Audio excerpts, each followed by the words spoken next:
We begin with the conflict between Jews and blacks in America. The tension in the United States has been growing more and more over the last few years. From events like the Crown Heights riots to the dissension over issues like affirmative action and Zionism and black separatism, the two groups have found themselves at odds. Cornel West is the author of Race Matters. Michael Lerner is the founder and editor of Tikkun magazine. They met over a period of 6 years with a tape recorder between them to try to get to the heart of the divisive and volatile issues that separate blacks and Jews in our country. The results of their conversations appear in this book, Jews and Blacks, Let the Healing Begin. I am pleased to have them here to talk about what they discovered in their dialogue. Welcome. Great to have you. Thanks. Good to see you. Always good to friend. be here. How did this begin? I mean, whose idea was this, Cornel, to say, we need to talk? And out of that dialogue may come some idea or I'd ideas. say very much Michael Lerner's idea. He invited me, based on advice of the late, great Michael Harrington, actually, to come and speak at a conference, 1989, I think it was.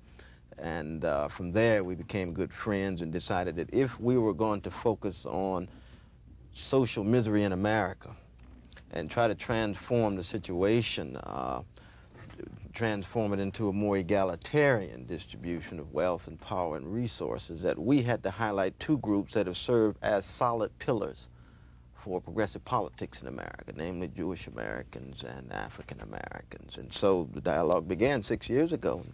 Here's the result. And the tape recording began 6 years ago? Or really? Absolutely. And I remember one night you and I were having dinner. Is that right? That's and right. Somewhere on the west side, and you said, I got to go up because we're going to tape part we of were out this running right ongoing back debate to another with dialogue. But Brother Lerner, you're absolutely right.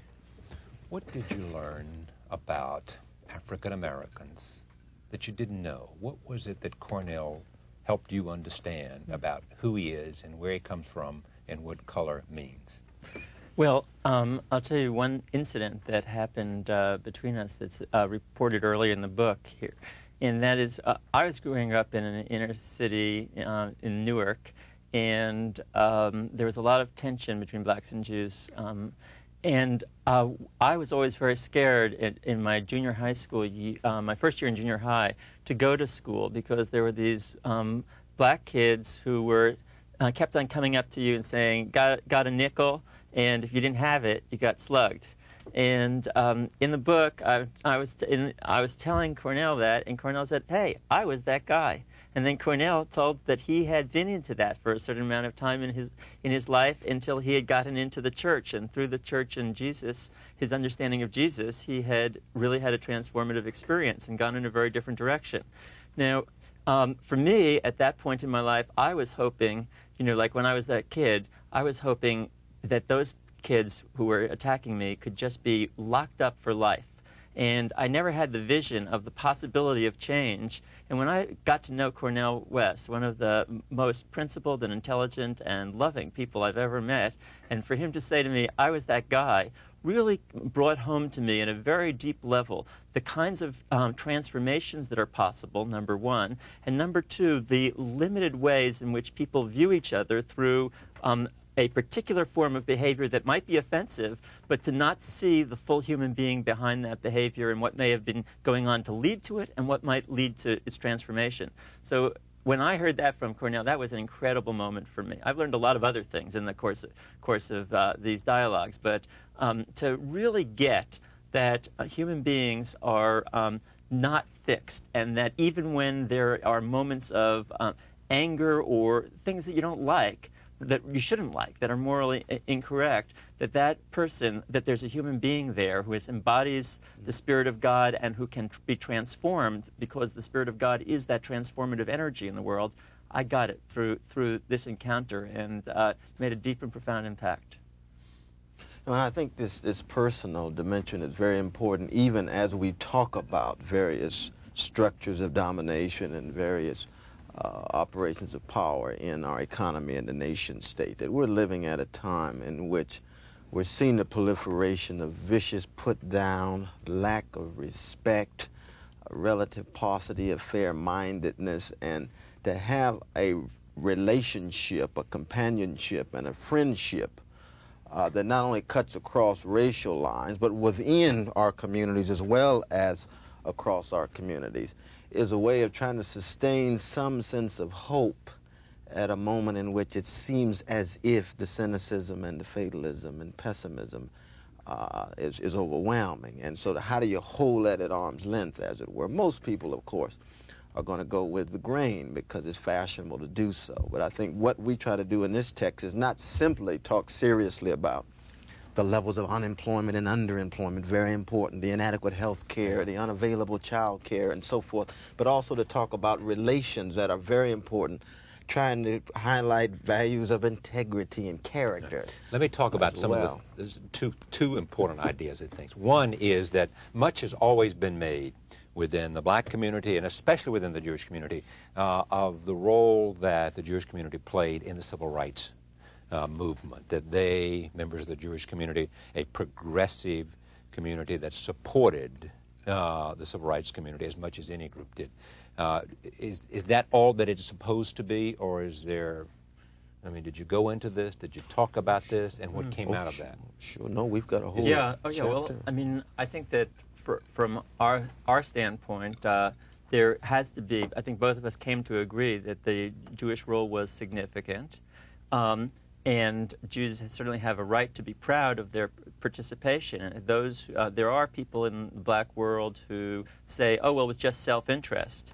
And I think that we both came to understand that if that's self-interest, we would like to see more of that kind of self-interest, namely the self-interest of people saying, my long-term self-interest is in creating a just society and a caring society and a loving society.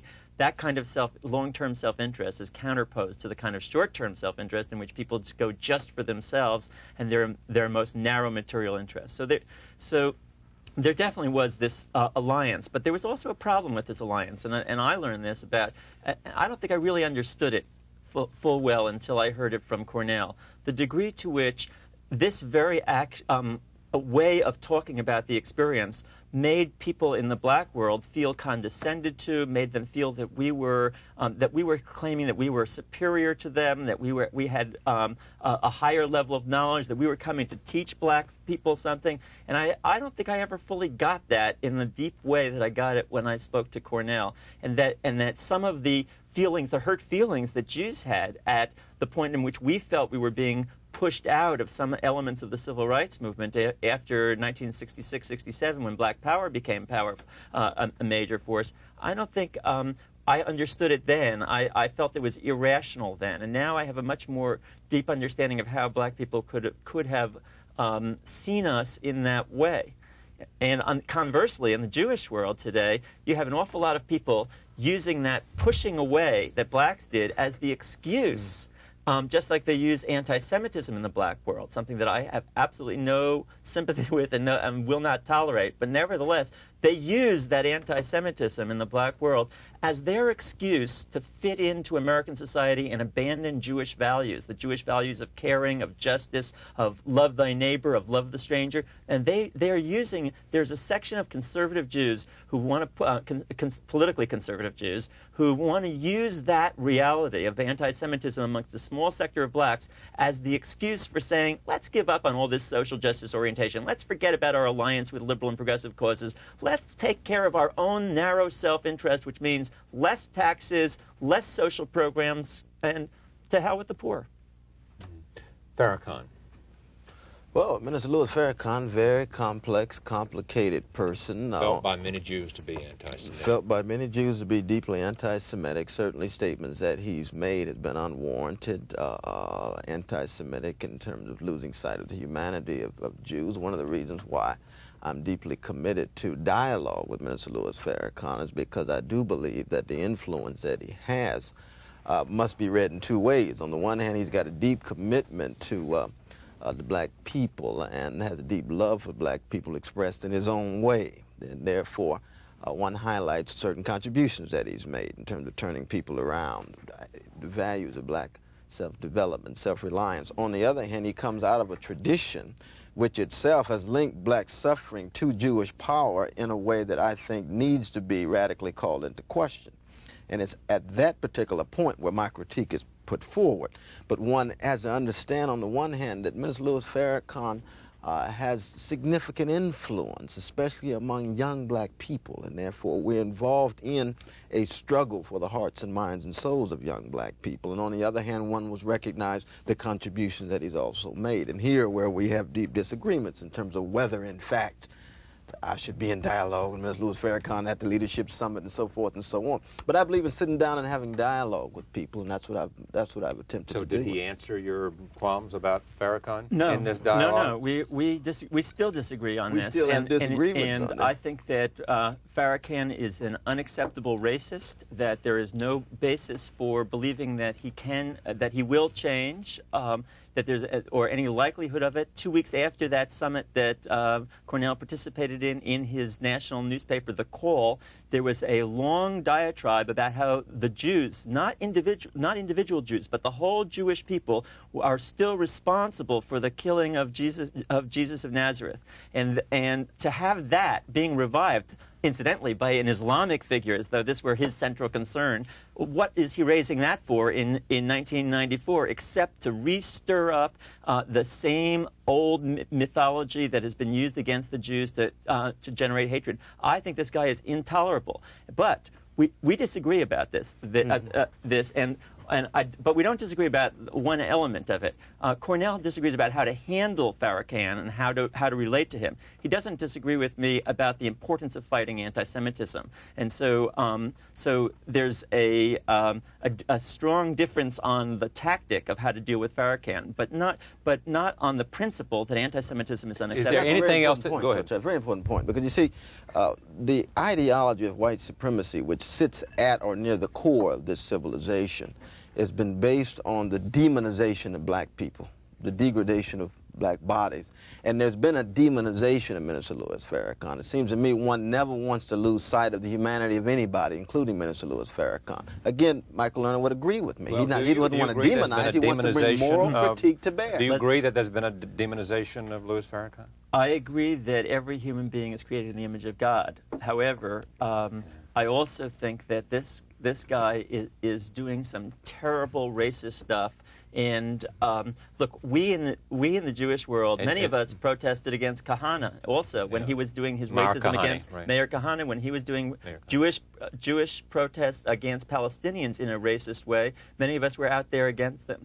But here we have a disagreement. It's a strong disagreement. And one of the parts of our dialogue is to show that you can have these kinds of disagreements and still rebuild an alliance. You don't have to agree on everything in order to be able to understand that there's some fundamentals disagreement for a second. What else did they disagree? You want to say something about Farrakhan? I think what my brother Lerner and I would agree on, we're trying to hold on to principles as opposed to highlight personalities. We'll bring critique to bear on statements made by personalities, but we also want to keep the focus on the suffering and the social misery. And these are issues much bigger than any one of us, much bigger than Minister Louis Farrakhan, because that suffering was here before we arrived. It will be here after we make our exit. The question becomes, how do we accent the best of our communities, prophetic, progressive elements in those communities, even as we bring serious, consistent moral critique to bear? And understand you want to address Let the Healing Begin as the subtitle of this book, Jews and Blacks. But nevertheless, do you believe that the relationship is growing more in conflict, is getting worse than getting better? Today, as we speak in 1995, April of 1995? I think much depends on what we do. Right now, we're seeing, and we're calling for a variety of different summits, conferences, and so forth. We're going to have a major conference in September in regard to black-Jewish relations, but we're seeing a tremendous hunger and thirst in both communities. It depends on what we do. At the same time, of course, the tensions and frictions are getting deeper. Why? Because they're getting deeper in American society as a whole. They're getting deeper between blacks and whites. They're getting deeper between blacks and browns. This is part of a larger societal question and problem, but it depends so much on what we do, whether, in fact, people of goodwill have enough courage, willingness to sacrifice to bring people together. That's the real challenge. Sacrifice what? Sacrifice, meaning cutting against the grain within our respective communities and trying to hold on to the higher moral ground, even as we keep track of the powers that be. Let me be very concrete here about why there are some very good grounds for optimism, too. You know, in the last election, '94, when a lot of people in this country were moving to the right, the Jews in this country voted 78% for the Democrats and liberal candidates. So we were the only group that had a higher percentage were blacks. Now, arguably, in the black world, there was some economic interest in that. But from the standpoint of the Jewish world, many Jews were voting against their economic interests if their economic interests are defined in terms of, say, lowering their tax burden vis-a-vis taking care of poor people. So there remains in the Jewish world a very strong commitment to social justice that has been going on, that's rooted in our Torah, that's rooted in the Bible, that is embedded in Jewish history and Jewish tradition.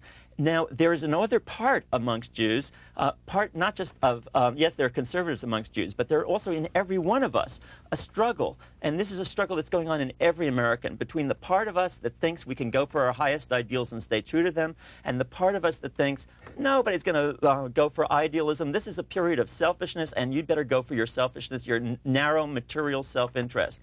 This struggle is raging on inside everybody right at this moment. And the more that the country moves to the right, the more that everybody in the society is thinking to themselves, well, wait, if this is not a period of idealism, if it's not a period of caring, I'd better take care of myself. So so it's up for grabs now in the Jewish world as in the larger society. Which way are we going to go? I'm running out of time here. My thanks to Michael Lerner and Cornel West. Jews and Blacks, Let the Healing Begin. This is what Senator Bill Bradley says about this book. Michael Lerner and Cornel West, two of America's most significant thinkers with honesty and mutual respect, trade experiences and ideas that challenge our preconceptions and lead us towards common ground. Senator Bradley, by the way, will be here tomorrow night. We'll be right back. Clay Felker's here, and we'll talk about New York Magazine, the life of a great editor, and now a college professor at the University of California at Berkeley when we return.